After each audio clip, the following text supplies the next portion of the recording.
Hello! I wanted to make this video called 3 Ways to Succeed at Parenting. And these are all tried and tested myself. The first one is lose your expectations.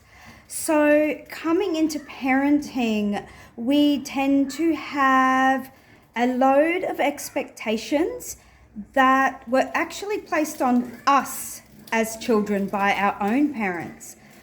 These are things like, by a certain age, my child will do this.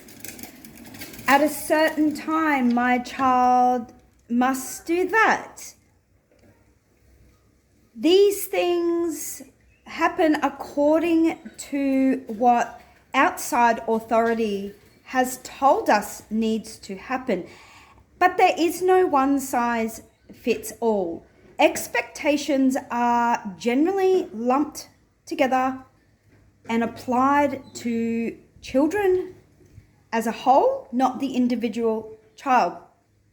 Having expectations like how they're going to be doing at school, or when they're going to be toilet trained or weaned, or how they're going to behave, places a lot of pressure on us parents, and it forces us to try to mold our children to follow and live up to these expectations.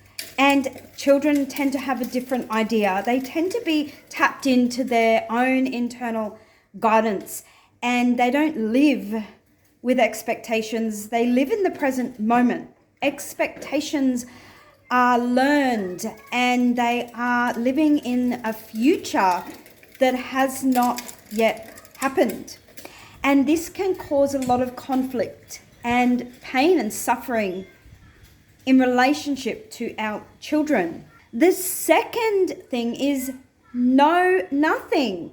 So again, we want to be equal partners in learning with our children. We don't want to be the boss who thinks we know it all. Children can't relate to that. Children are experimenting and learning how to be in the world. And in many ways, so are us parents. We need to unlearn everything that we learned from our own parents and society growing up in order to tap into our true potential and our true nature, which sometimes is buried beneath all of these expectations and knowledge that has accumulated throughout our childhood and adolescence.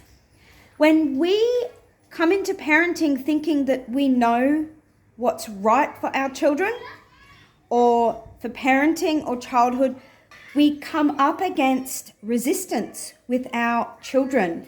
Children are learning about the world, and the more that we try to impose our own truths and knowledge onto them, it leaves very little room for them to learn about the world in their own unique way. What will tend to happen is they will grow up in the same way that we did, with a bunch of accumulated knowledge and expectations that they will then hand down to their children, and so the cycle keeps repeating.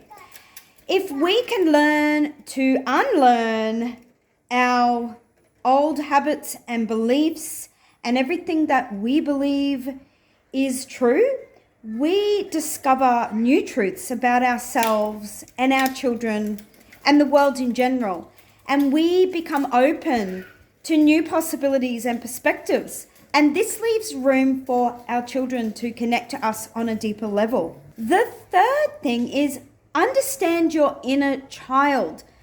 How can we understand our children if we do not yet understand ourselves? A lot of our own triggers and emotional reactions, particularly towards our children, are coming from unhealed traumas from our own childhood. It's coming from frozen moments in time of our own inner child who faced situations where there was a lack of love or understanding that was so painful that we buried these parts of ourselves. these parts of ourselves, or our inner child, is still within us, and it doesn't go anywhere, and it gives us reminders that we need to love our inner child. And once we learn to parent our inner child the way that it wasn't parented, we then come to understand what children truly need, because we have been able to give that to our inner child. And our inner child is no different to our own children. We all just want love and understanding. We all want a secure attachment to our parent figure. So when we can learn to rebond and reconnect that love and attachment to our own inner child, it gives us the tools to do the same with our own children. We have a broader understanding of what children actually need to grow and flourish in the world today. I hope you liked this video. Thank you very much, and I'll see you next time. Bye.